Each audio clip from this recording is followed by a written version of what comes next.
are there some of the complications that, if unchecked during the first trimester, could spill over to the second trimester? One of the most devastating complications of pregnancy is the high blood pressure of pregnancy. What is normal, what is not normal? If water breaks, so that is what we call a premature rupture of the membranes, that is not good because of two reasons. One, very high risk of infection, and high probability of delivering the baby before the due date. How best should a woman take care of themselves? Just attending the clinics, a balanced diet, a lot of vegetables, fruits. You still need your protein and carbohydrate or starch source. Hydrate well.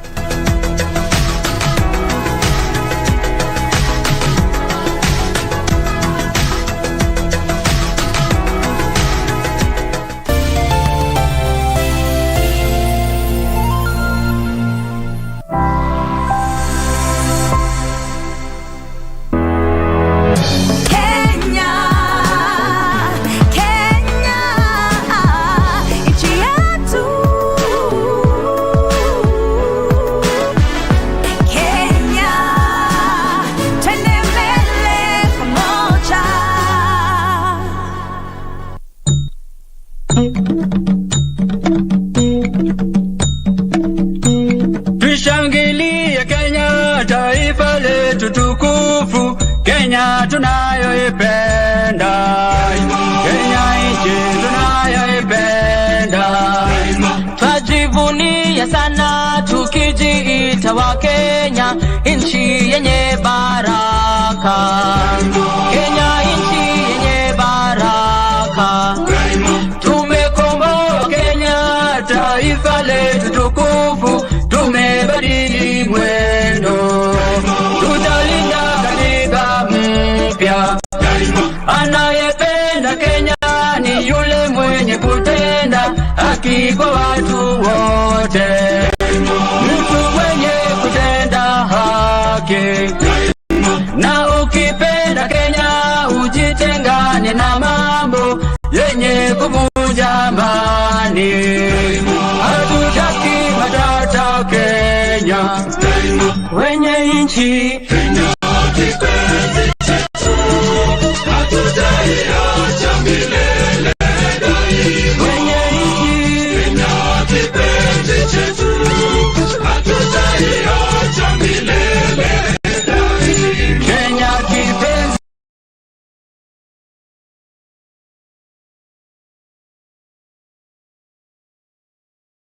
chetu, nchi yenye upendo, hatutaiacha milele daima. Wenye nchi Kenya kipenzi chetu, hatutaiacha milele daima. Na nikienda nje sitasahau Kenya, na nitabaki Mkenya daima na milele.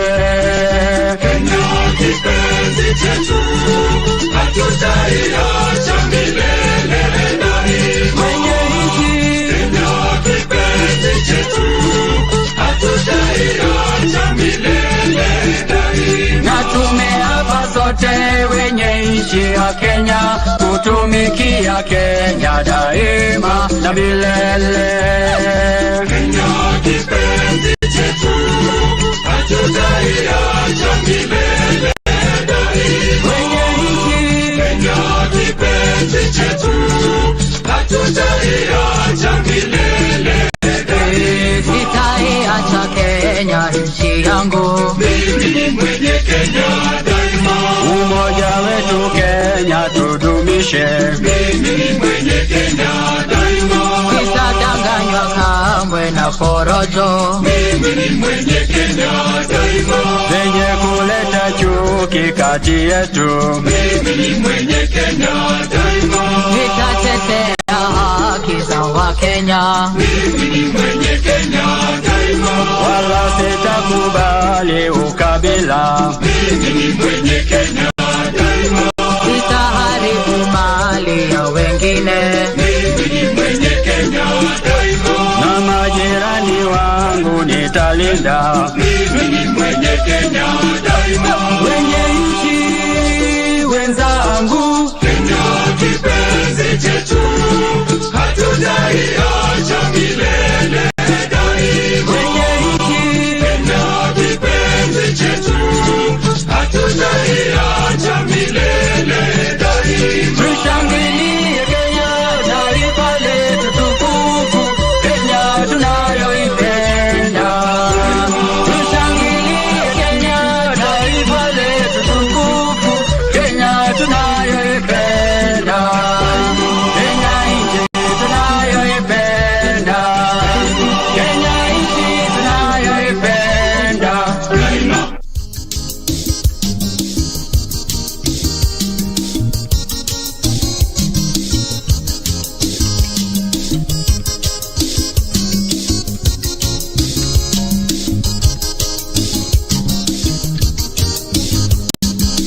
Tusherehekea Jamhuri Day, siku ambayo tulinyakua uhuru kutoka kwa wale wakoloni waliotutawala kwa mabavu.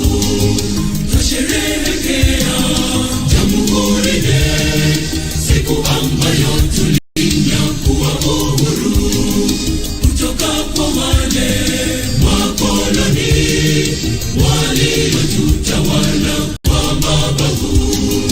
Uhuru tunao Kenya, uhuru wetu. Uhuru tunao Kenya, uhuru wetu. Tuungane sote wa Kenya wazalendo, tuendelee kujenga taifa letu Kenya. Uhuru tunao Kenya, uhuru wetu. Uhuru tunao Kenya, uhuru wetu. Tuungane sote wa Kenya wazalendo, tuendelee kujenga taifa letu Kenya.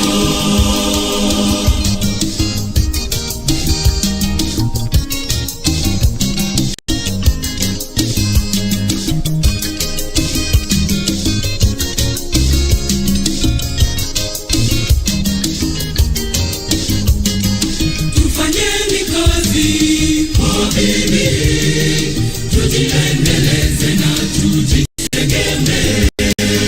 Ni wajibu wetu kulinda Kenya, kwa pamoja tutajenga msingi bora. Tufanyeni kazi kwa bidii, tujiendeleze na tujitegemee. Ni wajibu wetu kulinda Kenya, kwa pamoja tutajenga msingi bora. Tunakemea chuki, ukabila, uchochezi, ubaguzi. Wakenya tupendane, tuishi kama ndugu. Kenya yetu yapita ukabila. Tunakemea chuki, ukabila, uchochezi, ubaguzi. Wakenya tupendane, tuishi kama ndugu. Kenya yetu yapita ukabila. Uhuru tunao Kenya, uhuru wetu. Uhuru tunao Kenya, uhuru wetu. Tuungane sote wa Kenya wazalendo, tuendelee kujenga taifa letu Kenya. Uhuru tunao Kenya, uhuru wetu. Uhuru tunao Kenya, uhuru wetu. Tuungane sote wa Kenya wazalendo, tuendelee kujenga taifa letu Kenya.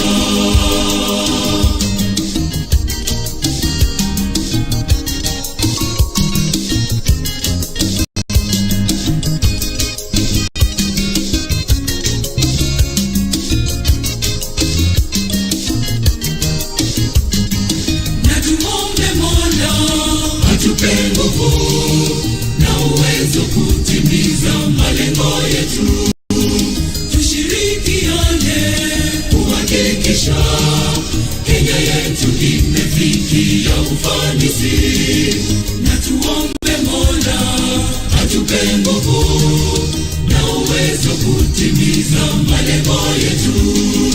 Tushirikiane kuhakikisha Kenya yetu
Sir, do you have any known enemies?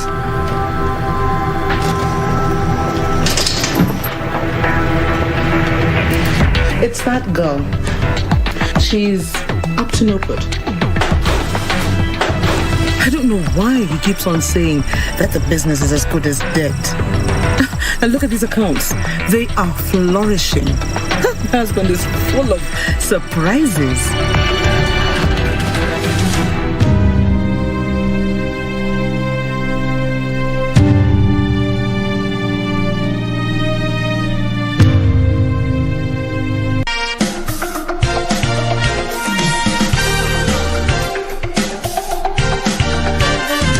They are taking joke of what you know for reality is what is disturbing you or what is alien to you. Yes. So I could urge people not to use wazimu as a descriptive word, to be more polite. Yeah. And I don't think why everything is associated with madness. Yes. Because everything you will feel people talking about it. Even the jokes, the best joke people make. It's true. They make about people say we are niwazim. I think I'm also guilty of it, Sammy, to be honest.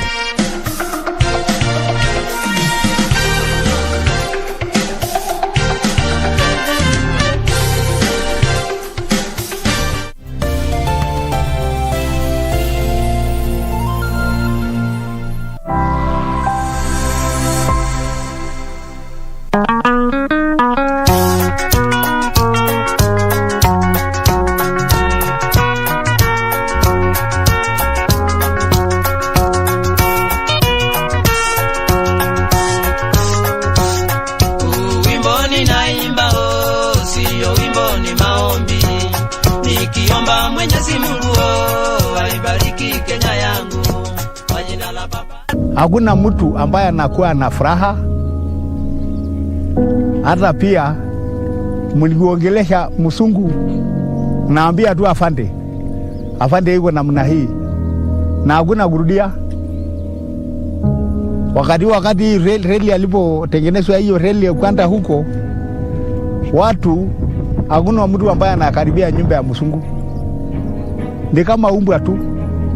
Ni mtu ambaye anasaruliwa sana. Mtu mweusi. Hakuna.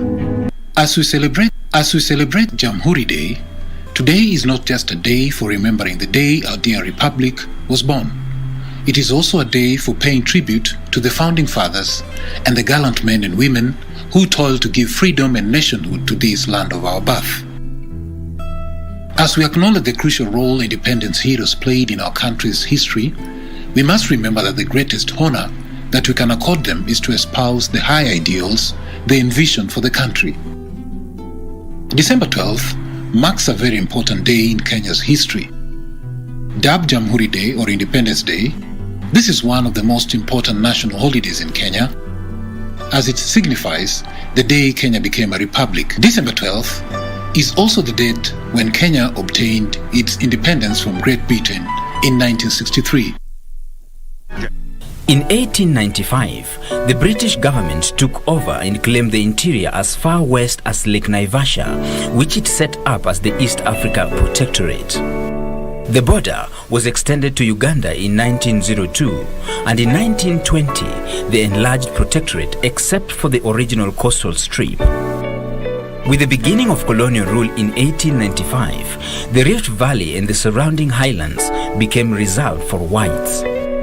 Kenya became a military base for the British in the war that lasted from 1914 to 1918, the main enemy in East Africa being the Germans who had colonized Tanzania.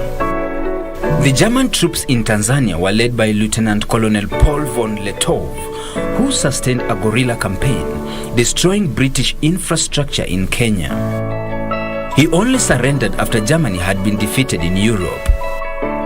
As a colony, Kenyans began to feel the pinch. Settlers forced them to work in plantation for a pittance, which was taxed to keep the colony running.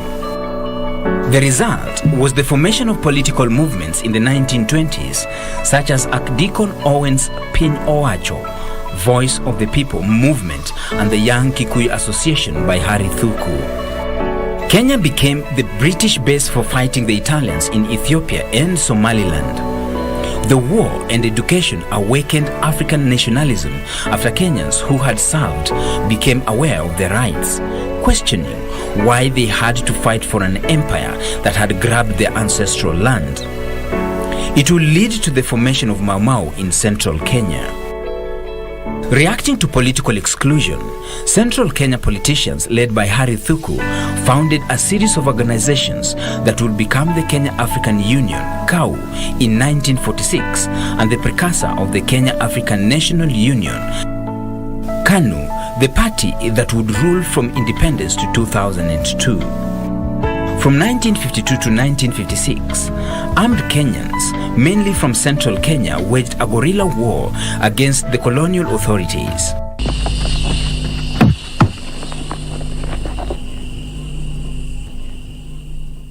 In 1962, a KANU-KADU coalition government, including both Kenyatta and Ronald Ngala, KADU, was formed. The 1962 Constitution established a bicameral legislature consisting of a 117-member House of Representatives and a 41-member Senate. The county was divided into 7 semi-autonomous regions, Majimbo, each with its own regional assembly. In these elections, the Federalist Kenya African Democratic Union, KADU, gained control of the assemblies in the Rift Valley, Coast and Western regions. KANU won majorities in the Senate and the House of Representatives and in the assemblies in the Central, Eastern and Nyanza regions. Kenya gained independence on December 12, 1963 and became a republic a year later with Jomo Kenyatta as the president. It is therefore a day to celebrate our successes and to be happy about the things we have accomplished well as a country. It is also a day to reflect on the missed opportunities, the many false starts, and several public policy goofs. A day to have a hard and honest look at our past and reconfirm that we as a people have remained faithful to the Jamhuri ideals of our forebears and true to our founding principles. That is the challenge of our time. As we celebrate this year's Jamhuri, we must introspect and rededicate ourselves to being fresh Kenyans and to improve the lot of all Kenyans. In every challenge we face, whether it is the levels of ethnic divisions, corruption, or quality of leaders, true transformation must start with transforming ourselves. This is what the discourse of nationhood taught is all about. This is what Jamhuri must be about moving forward. The original aim of public holidays was to maintain a sense of unity and cultural belonging among the people. The national days used to have a lot of significance at the formative stages of our nation, where nationalism prevailed over all other considerations. People of Kenya as a republic have had 11 elected governments since independence. Jamhuri Day gives an opportunity to all Kenyans to rededicate, recommit themselves that they shall endeavor to abide by, uphold, and promote every letter and the full spirit of that constitution as it embodies all that is Kenyan and our nation's promises and dreams. It encapsulates our independence as a country, our sovereignty as a nation and a people, and our ability to determine our affairs. This year is no different. We have to be citizens who realize that sovereignty is about responsibility. It is about determination to change our environment, to change our philosophies, and to change our engagements. As we celebrate Jamhuri Day, we take cognizance of the fact that the country has made significant political, structural, and economic reforms that have largely driven sustainable economic growth, social development, and political gains this year. However, its key development challenges still include poverty, inequality, climate change, and the vulnerability of the economy to internal and external shocks. The greatest challenge, however, is creation of jobs, coupled with the growing population. In an effort to satisfy demands for the growing population, the country is required to deploy technology to satisfy its needs. There is need for a renewed focus on innovation as an essential component of the country's education outcomes in effort to encourage a surge of startups which translate to more employment opportunities.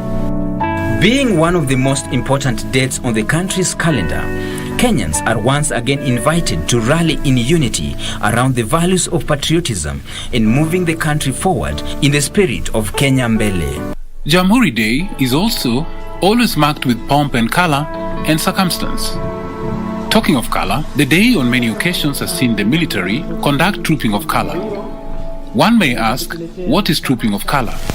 Color is one of the most important and certainly the proudest moments for any army unit in peacetime. The ceremony, like many other military ceremonies, dates back hundreds of years when the flag of a regiment was the rallying point for its soldiers amid the smoke and dust of battle. Nowadays, it's an opportunity for regiments to remember and be proud of their histories. And in December 1971, this honor befell another fine regiment, the 3rd Battalion, Kenya Rifles.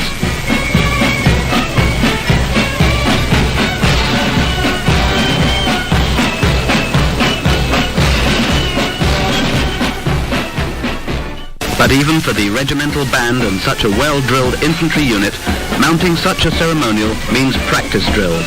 And with the band in position, the parade marches on, consisting of 2 guards of the 3rd Battalion and 1 guard drawn from each of the 5th and 7th Battalions. On the word of command, the parade will halt and turn to face the dais, where on the actual day of the trooping, they'll be under the scrutiny of their Commander-in-Chief, His Excellency the President, Mzee Jomo Kenyatta. But even now, in rehearsal, they must aim for perfection. The history of the military ritual is as old as the formation of armies in the 17th century. The event is significant for every unit in the Kenyan military, and it is recorded in the unit's history.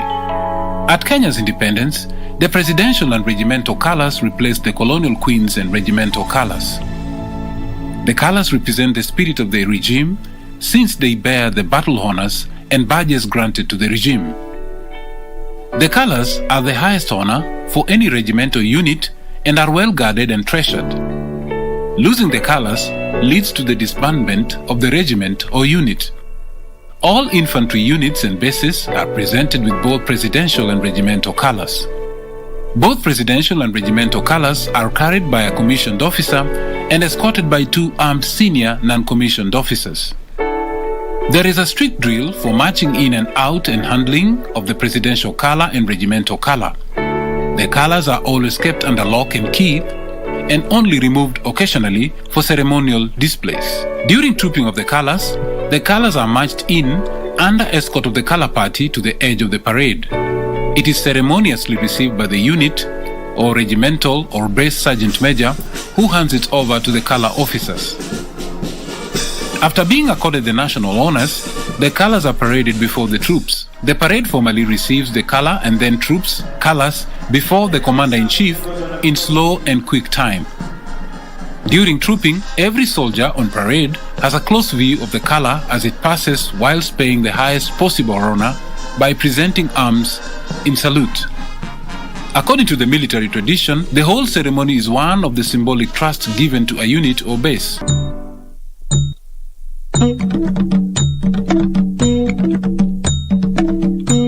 Tushangilie Kenya, taifa letu tukufu, Kenya tunayoipenda, Kenya nchi tunayoipenda.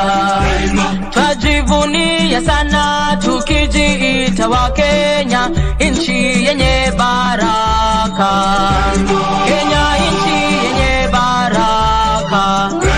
Tumekomboa Kenya, taifa letu tukufu, tumebadili mwendo, tutalinda katiba mpya. Anayependa Kenya ni yule mwenye kutenda haki kwa watu wote, mtu mwenye kutenda haki. Na ukipenda Kenya ujitengane na mambo yenye kuvunja amani. Hatutaki matata Kenya. wenye nchi. Kenya kipenzi chetu, hatutaiacha milele daima. Wenye nchi. Kenya kipenzi chetu, hatutaiacha milele daima. Kenya kipenzi chetu, nchi yenye upendo, hatutaacha Kenya daima na milele. Kenya kipenzi chetu, hatutaiacha milele daima. Wenye nchi. Kenya kipenzi chetu, hatutaiacha milele daima. Na nikienda nje sitasahau Kenya, na nitabaki Mkenya daima na milele. Kenya kipenzi chetu, hatutaiacha milele daima. Wenye nchi. Kenya kipenzi chetu, hatutaiacha milele daima. Na tumeapa sote wenye nchi ya Kenya, kutumikia Kenya daima na milele. Kenya kipenzi chetu, hatutaiacha milele daima. Wenye nchi. Kenya kipenzi chetu, hatutaiacha milele daima. Sitaiacha Kenya nchi yangu, mimi ni mwenye Kenya daima. Umoja wetu Kenya tudumishe, mimi ni mwenye Kenya daima. Sitadanganywa kamwe na porojo, mimi ni mwenye Kenya daima. zenye kuleta chuki kati yetu, mimi ni mwenye Kenya daima. nitatetea haki za Wakenya, mimi ni mwenye Kenya daima. wala sitakubali ukabila, mimi ni mwenye Kenya daima. sitaharibu mali ya wengine, mimi ni mwenye Kenya daima. na majirani wangu nitalinda, mimi ni mwenye Kenya daima. wenye nchi wenzangu. Kenya kipenzi chetu, hatutaiacha milele daima. Wenye nchi. Kenya kipenzi chetu, hatutaiacha milele daima. Tushangilie Kenya, taifa letu tukufu, Kenya tunayoipenda. Tushangilie Kenya, taifa letu tukufu, Kenya tunayoipenda. Kenya nchi tunayoipenda.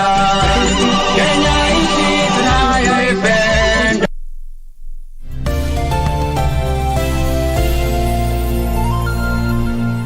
Ili kupata sikiza tuni hii, Isaiah chapter 40 verse 8, bonyeza star 811 star 963 hash. Wakati mwingine unaweza kujipata umefinywa pande zote na unaona kama shida yako ni kubwa sana, kama hakuna nguvu ambazo zaweza kuitatua, lakini ni vyema kujua kwamba kuna Mungu mwenye nguvu na ambaye hachoki kamwe. Isaia mlango wa 40 mstari wa 8 inasema, je, wewe hukujua? Hukusikia? Yeye Mungu wa milele, Bwana muumba miisho ya dunia, hazimii wala hachoki. Ili kupata sikiza tuni hii, Isaiah chapter 40 verse 8, bonyeza star 811 star 963 hash.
Twasherekea Jamhuri Kenya.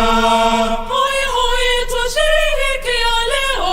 Nchi yetu tunaipenda Kenya. Hoi hoi twasherekea leo. Twasherekea Jamhuri Kenya. Hoi hoi twasherekea leo.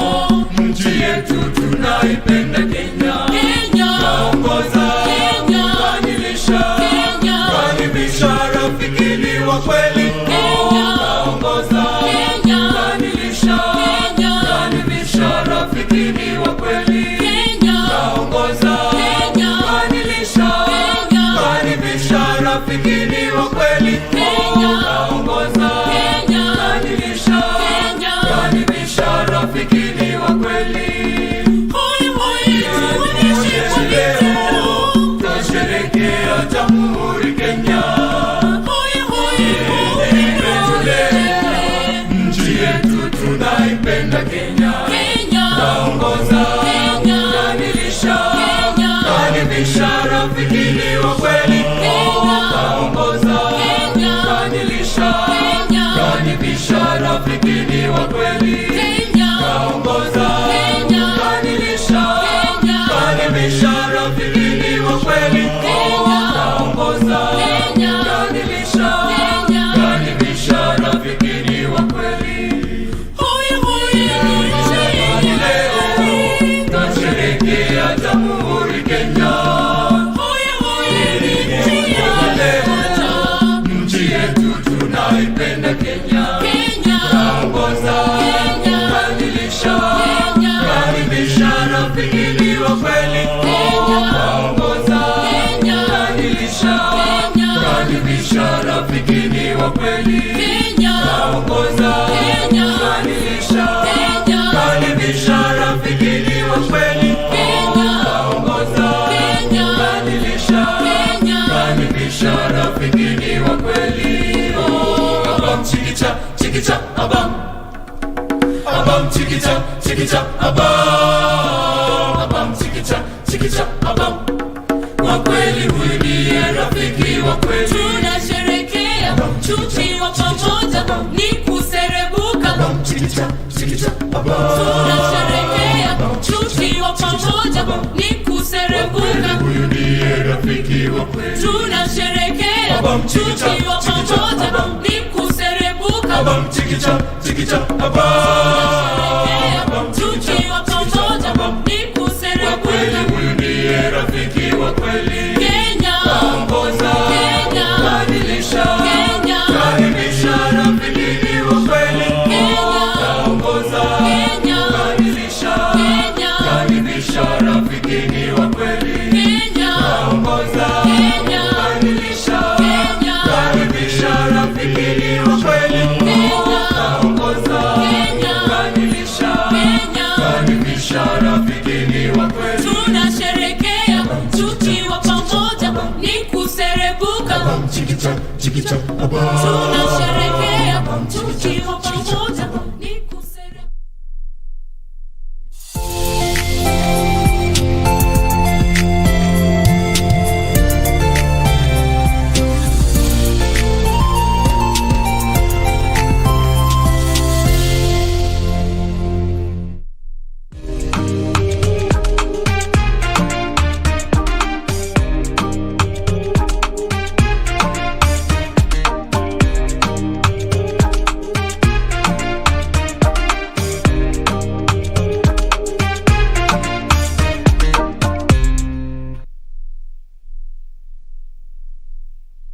All right, a very, very good morning to you, and thank you for joining us. And should I begin by saying happy Jamhuri Day as Kenya celebrates 58 years since we gained independence. This day is a day of reflecting as a country to look at the successes we have had and also look at some of the challenges that we are dealing with as a country and how we are going to be addressing them in the coming future. We are going back to trace the history of Kenya Kenya, and also looking at the promises that our founding fathers gave us and how we have lived up to those expectations and realization of those promises in our country. And I can go on and on about what Jamhuri Day is all about, but what we are doing right here on KBC Channel 1, the state broadcaster, is we begin our day's coverage of the country's historic day, and we will be bringing you live pictures of these particular celebrations as President Uhuru Kenyatta, the head of state, is expected to be officiating this particular celebration that is happening in Kenya's capital, Nairobi.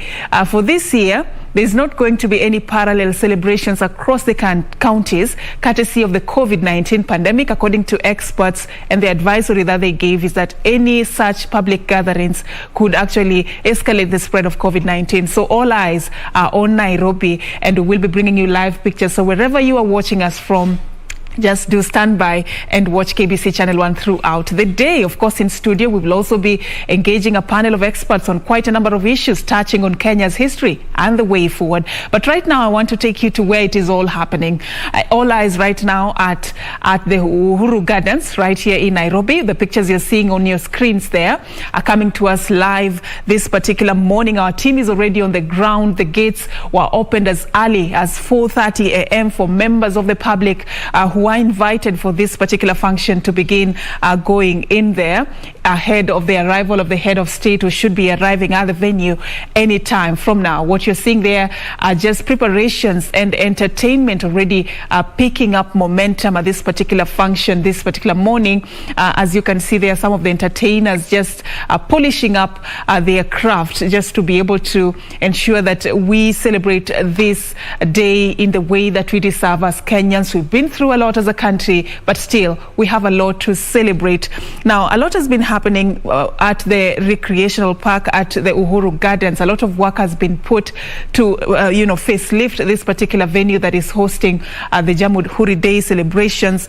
It was closed in June 2020 for a facelift that has taken about a year and a half. And we remember a few days ago during the inspection tour by the Interior PS, Karanja Kibisho, he affirmed that all was set and it was all systems go for this venue that is expected to host about 10,000, should it be 11,000 people who have been invited to attend this particular ceremony.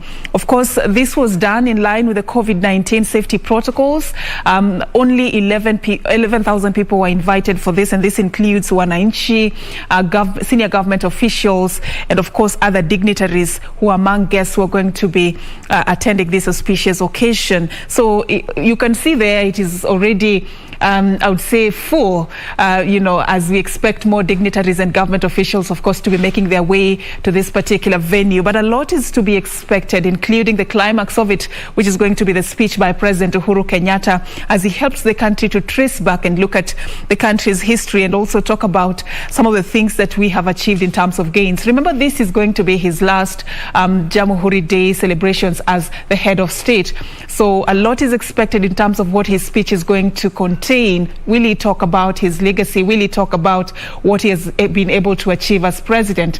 We'll be unpacking that with my panel in studio in just a bit, but it is going to be pomp and color. We remember something that Kenyans always look forward to, the trooping of the color. It is something that usually happens only on Jamhuri Day, such an event. Of course, we expect, apart from the entertainment that you're seeing on your screens right now, the Kenya Defence Forces will also have the chance to entertain Kenyans in the way that they best do during the trooping of the color ceremony that will be happening later today. So as you can see there, it is a celebratory mood, and I don't know from wherever you are, what is it that you celebrate? We invite your comments in studio as we will be going to share that with the rest of the viewers. What is it that you celebrate as a country and as an individual, wherever you are? Is there somebody that you also celebrate in a personal capacity? Somebody who has played a role in shaping the history of this particular country? That we will be sharing right here in studio. But like I told you, we have our team in different parts of the country as well. We'll be linking up with them, of course, just to paint a picture for us on what is happening in other counties as well as we celebrate the 58th Jamhuri Day celebrations. I will be taking you through the snippets of what to expect and what usually happens around this time later on as we continue with this particular broadcast. But allow me very quickly to now engage my panel for the discussion this particular morning. It's a panel of two gentlemen. And I'd just like to begin by introducing the gentleman on my far left there. His name is Dr. Kenneth Ombogi. Dr. Kenneth Ombogi is a senior lecturer at the University of Nairobi in the Department of History and Archaeology. He is also the current chairperson of that particular department, the Department of History and Archaeology. Thank you so much for joining us. Thank you. And of course, we have Dr. Churchill Saoke. Dr. Churchill is also a lecturer at JKUAT. And of course, he also have quite a in-depth knowledge on matters governance and leadership. And of course, he's also going to be shedding light on some of the issues that we need to focus on as a country as we mark Jamhuri Day. Thank you for creating time for us. All right, so you have seen the mood at the Uhuru Gardens. It's an iconic venue, if you may ask me. The very first time this is happening at that particular venue. I don't know whether you feel the same sense of excitement, you know, as a Kenyan, as we mark the 58th Jamhuri Day celebrations. I'll start with you, Dr. Ombogi. Thank you very much, Madam. A sense of excitement, a sense of joy, a sense of gladness is what in the hearts of everybody, including myself, in the country right now.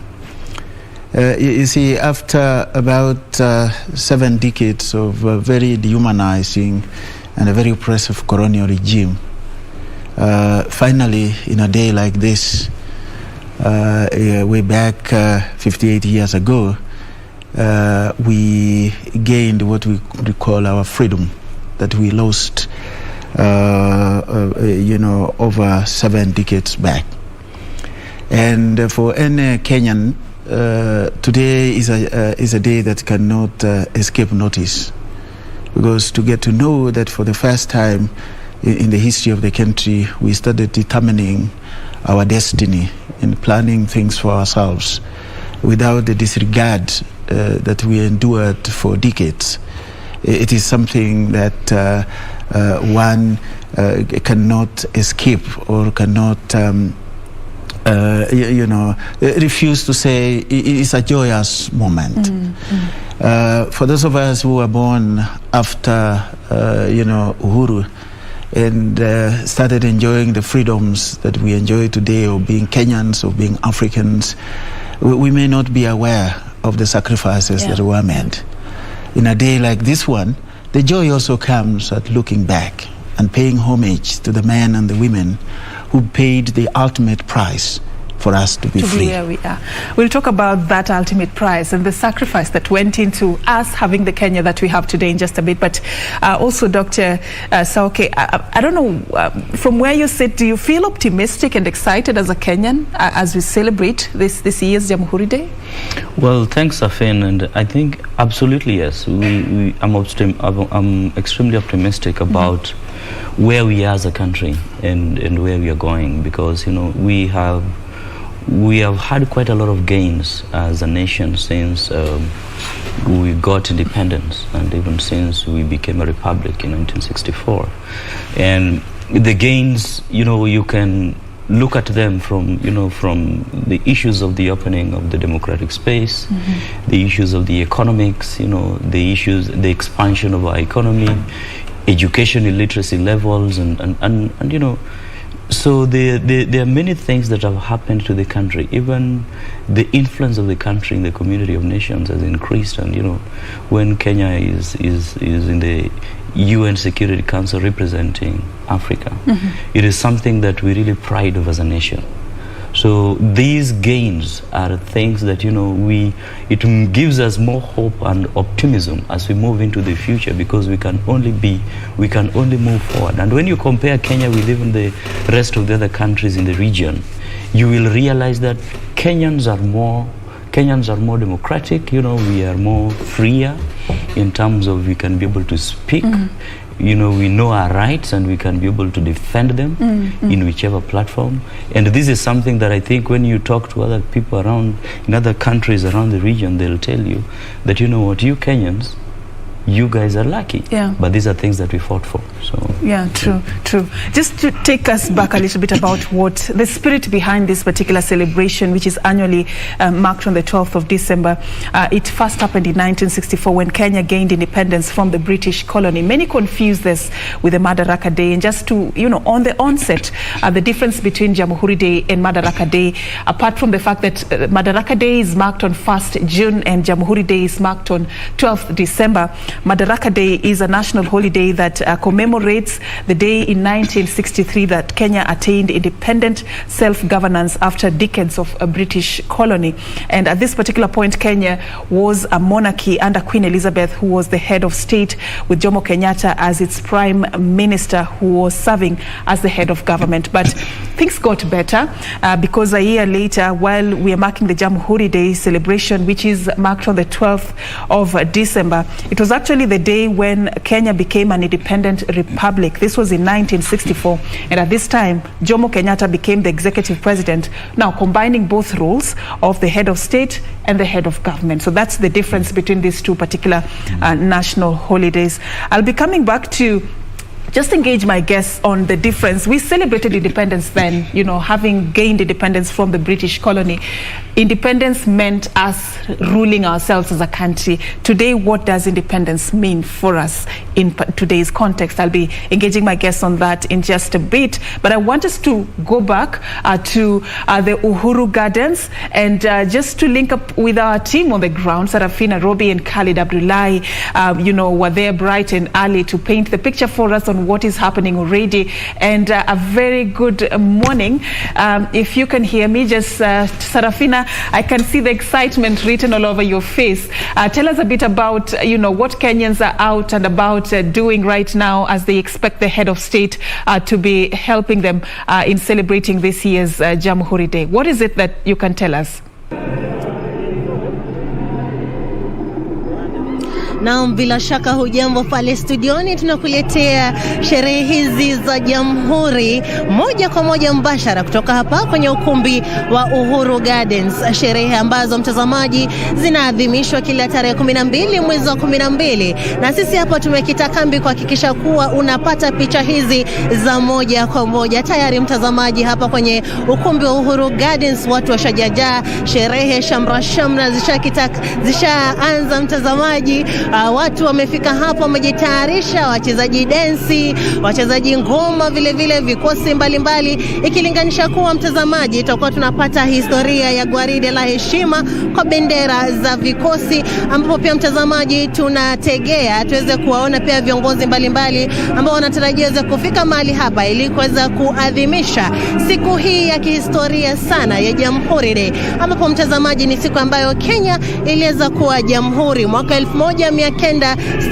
Hapo pia naye mwenzangu Khalid Abdullahi.